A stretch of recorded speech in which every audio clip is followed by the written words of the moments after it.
Hey, what's up, everybody? Welcome to the Manual Fun Show. Appreciate each and every one of you being here. All the new subscribers from the audio side, and the very few additions from the video version, which is kind of cool, actually. And appreciate each and every one of you that has viewed an episode or a short or what have you to the tune of 3,500 within the last 3 days. So that's pretty cool. All the positive and negative comments that I've received, and I have read a few, and I've talked about a few over the last couple of episodes.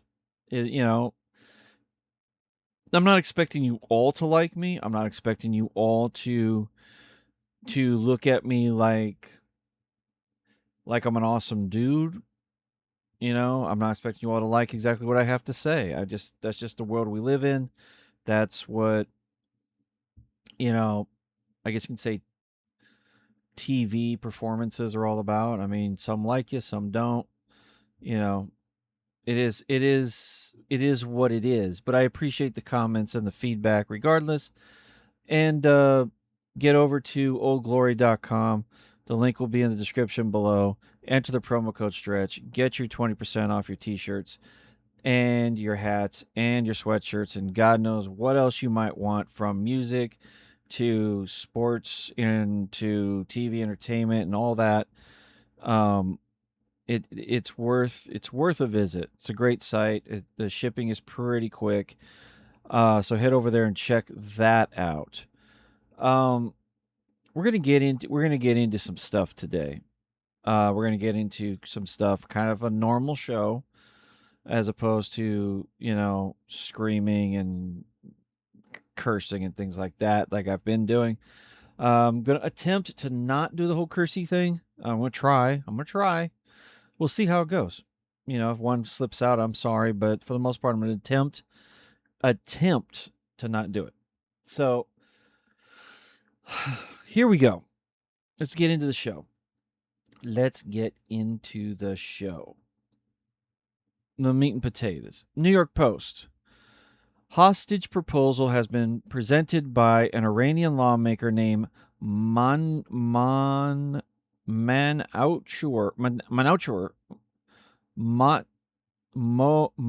Mataki, suggesting invading a United States military installation somewhere in the Middle East and capturing 100 Americans to hold as hostages in Tehran.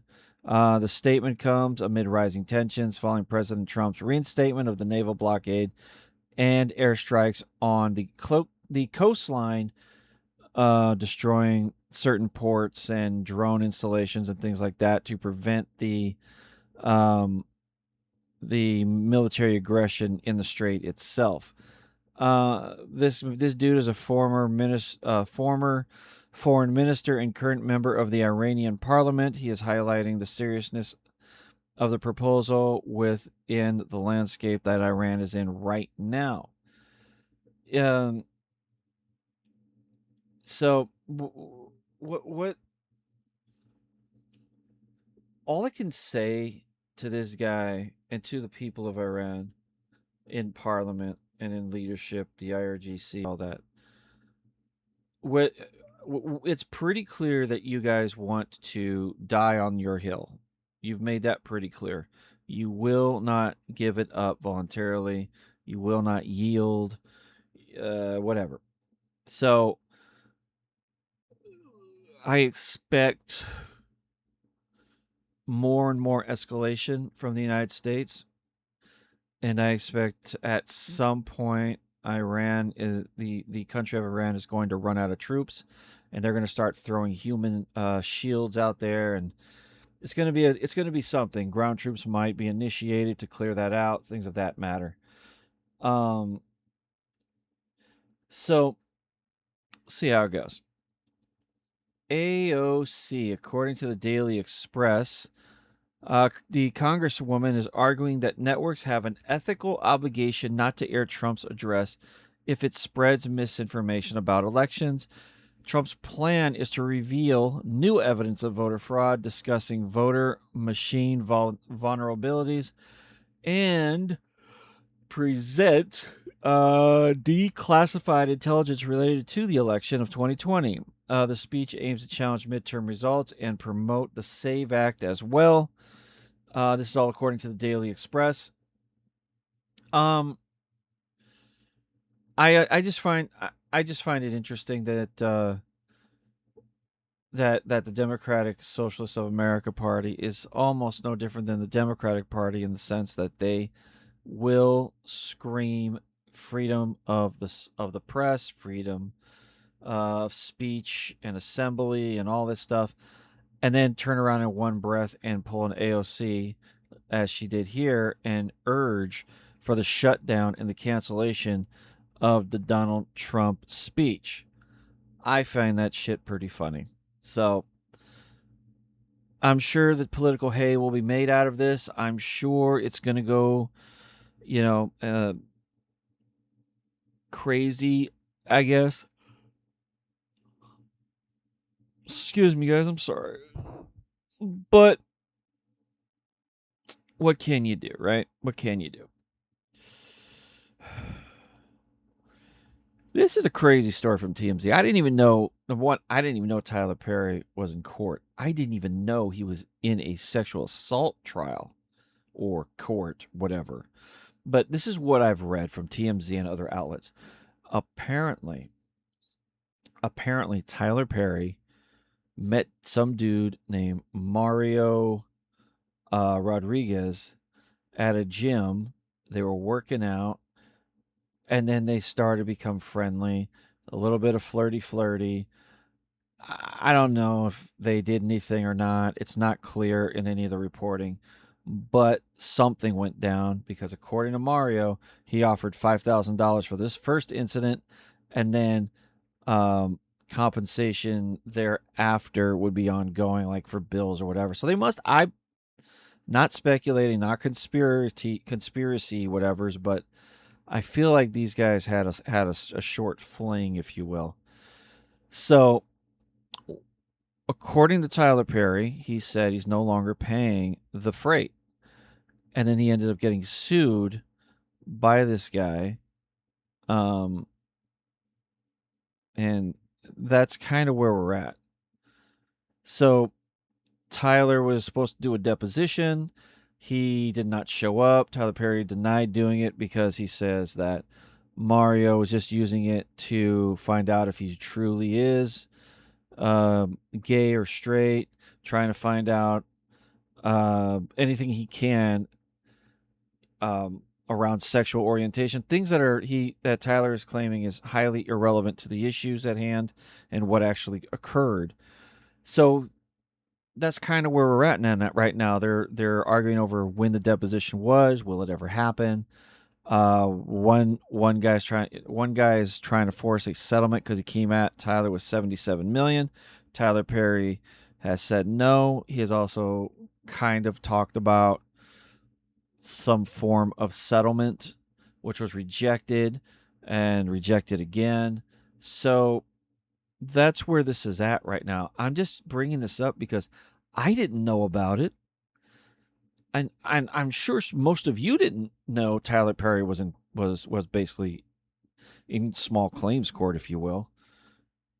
So, what do you guys think of this thing? Will Tyler Perry win? What do you guys think? Let me know below. I'm curious. Let me know in the comments below. Okay, so we're gonna get into this right here. We're gonna get into this right here, and this is something that this is from the Graham Allen show. I'm gonna play. It's basically the last 10 minutes, and we're gonna play most of it, and we're gonna kind of run through it because what this is the same thing that Graham Allen has done in the past with revealing, air quotes, earth-shattering intel on the inner workings of the independent media space or the podcasting space. And the last time he did this, it was like that was it. I mean, all this bombshell stuff, and you were talking about how you're going to tell it like it is, and you basically said everybody's crooked. It's like, of course everybody's crooked. No way, like what are we talking about here? So we're gonna do it. We're going to do this And we're gonna get into this just a little bit. Here we go. Here we go. Changes things, fine, but you ain't producing anything. Same thing with this election integrity stuff. I don't believe that anything we do will be able to do it. We're going after the people in the middle. That's what we're going after. Go ahead, Todd. What? Yeah. And on top of everything you just said, which you're dead on the money, but this is it's just as much our fault as an American society it is as the politicians. You know, you can talk about the election being stolen in 2020. You can talk about COVID. You know, we done found out all the cookies and all the BS related to COVID, and most of America saw the evidence, saw this, and the government like we did it. Yeah, Fauci lied. Yeah, he did it, and the rest of us just went, who does Alabama play today? And we just move on, and nobody gets arrested, nobody gets punished, no consequences, nobody takes responsibility. There's no accountability being held for any of this. I mean, I'm not holding my breath on this press conference. I mean, it's just going to be an opportunity for, if he says what I think he's going to say and he shows what I think he's going to show, all it is going to give guys like me and you an opportunity to go, well, I mean, we told you so. You know, we've been saying it for 4 years now, 4 or 5 years this happens. But until they start holding people accountable for this stuff and putting them behind bars, this is just going to be a perpetual cycle over and over and over and over and over and over again. Yeah, and again, I think now this is basically about election integrity, but the whole thing Trump's going to talk about on Thursday and what have you. And I personally don't see they're over here looking for accountability, and there's never any arresting of that. The only reason there's never an arrest, there's never any accountability at the higher levels, like with politicians and stuff, is because the DOJ of whichever party is in the presidency is not going to prosecute their side. They're not going to chase anybody down. And with all the congressional rules surrounding these politicians and the hearings and all the things that take place, it's just one circle jerk after another. It's going to go down the old cesspool, if you will, the drain. You know, you're never going to get these guys on any of this stuff. It's also going to be very hard to prove. It's going to be very hard to go after a politician if they're directly involved in rigging the election, if you will. I mean, look at what happened in Georgia. They tried to do it as a RICO case, and that fell apart so fast. Not because she was sleeping with her co-counsel. It's just because it's hard to get everybody in a room to turn on each other, especially politicians. I could be wrong. That's just how I feel about it. Anyway, to the meat and potatoes of what I want to discuss. I think that, and this is what we'll talk about here in just a second. I think that even us, like me, I've said it a million times. If there ever comes a point where my voice is not needed, I'll walk away and be fine. Like truly, I'll be all right. Like I don't need this. One of the number one podcasts in the world is Crime Junkies. You know what I mean? Yeah. Crime Junkies is not winning any elections. Like, you know what I'm saying? Like, and so I think we're also at a point where we're confusing and yeah, to the flip side, the people who hate me that might clip this, I'm acknowledging myself as well.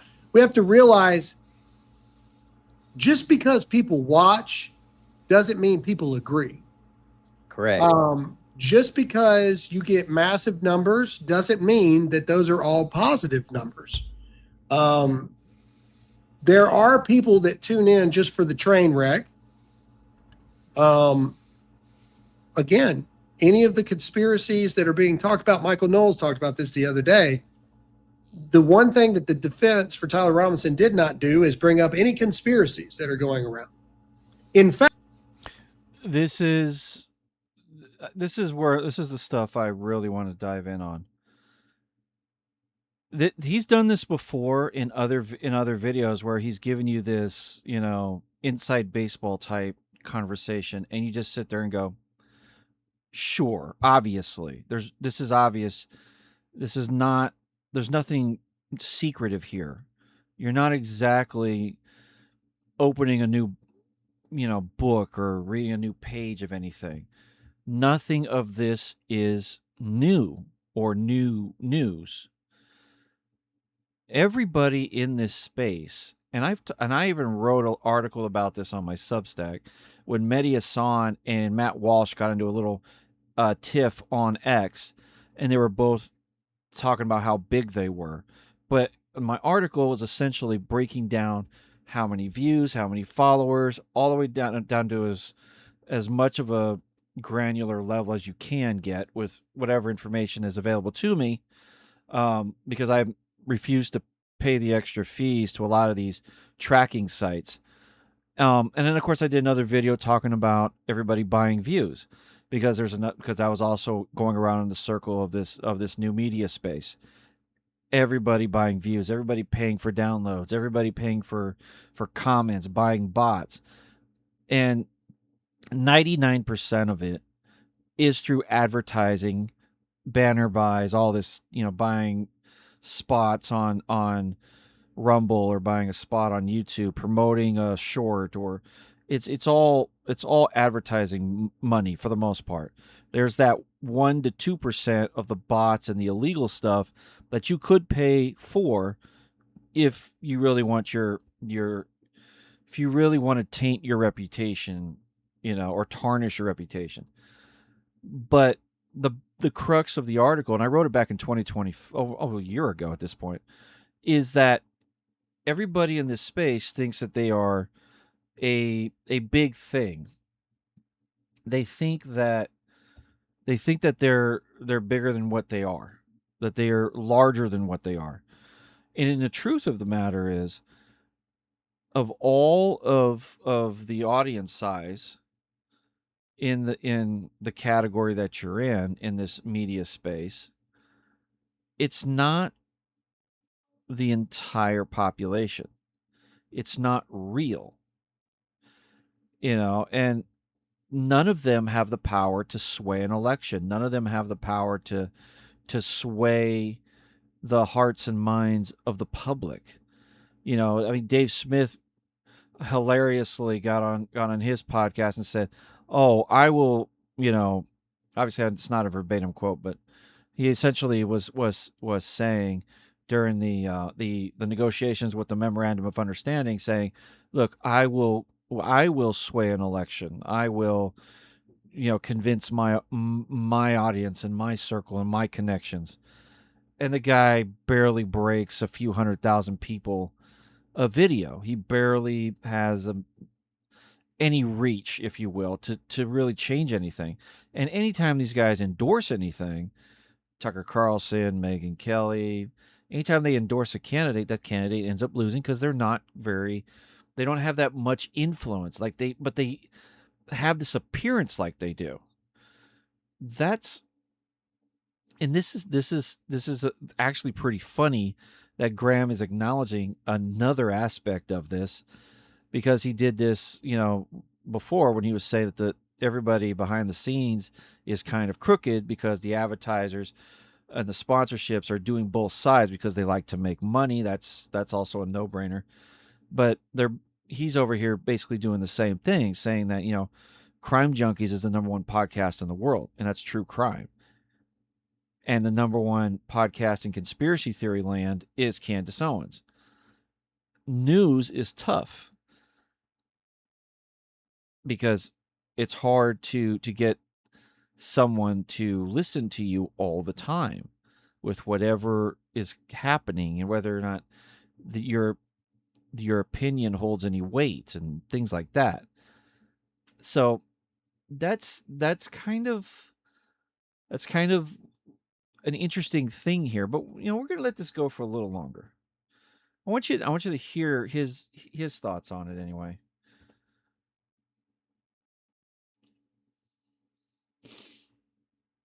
Oh, In fact, a direct quote from Mr. Novak, who was one of the most annoying defense lawyers there.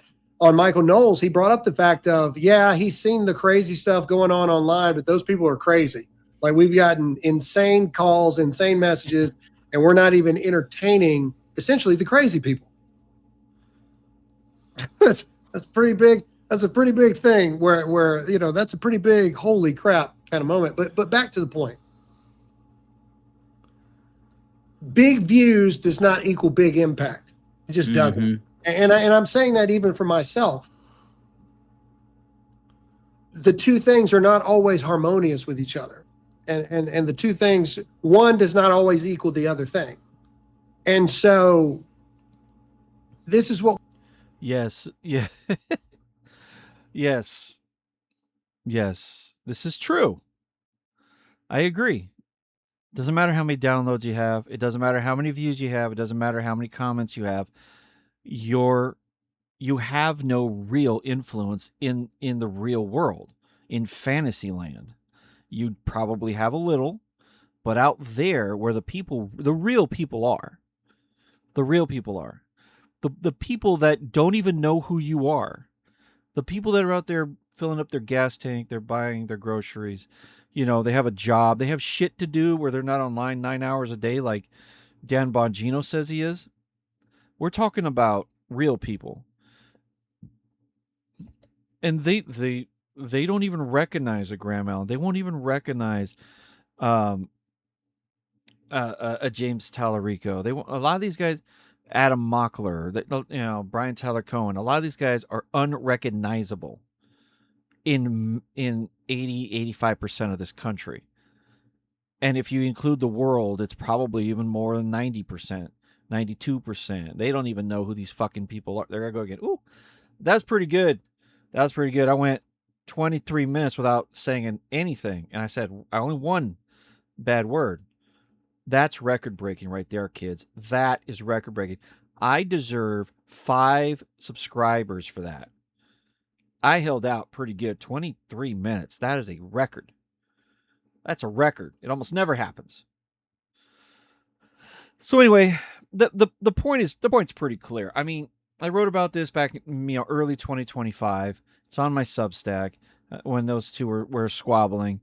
And when you really think about it, everybody that you're listening to out there, guys, they don't hold major weight in the real world. They don't sway elections. They don't have the power that they project or whatever you think their power may be. Tucker Carlson doesn't have it. Candace Owens doesn't have it. Graham Allen doesn't have it. Bongino doesn't have it. Ben Shapiro doesn't have it. Any member of Pod Save America, Daily Wire, none of these guys, none of them. They are just purely here to entertain you just as much as young, small channels like this that are trying to get off the ground. Nothing more than entertaining. And to close with this, if my version of a show, if you will, is entertaining, by all means subscribe. By all means come on back and listen to the whole show. If you like the shorts, if you like them and they're entertaining enough to upset, or they upset you enough to where you interact, as most of you have, to the point where you're calling me names, if that makes you feel good and it gets you through the day, by all means go for it. But I'm hoping to get this to a certain point where we're just here to have fun and share our world experiences and whatever's going on in the world and how it's affecting things, and that's kind of the ultimate goal. That's it, guys. Thank you all for being here. Appreciate each and every one of you. Like the show, share it, subscribe to it, and I will see you on the next one. Later.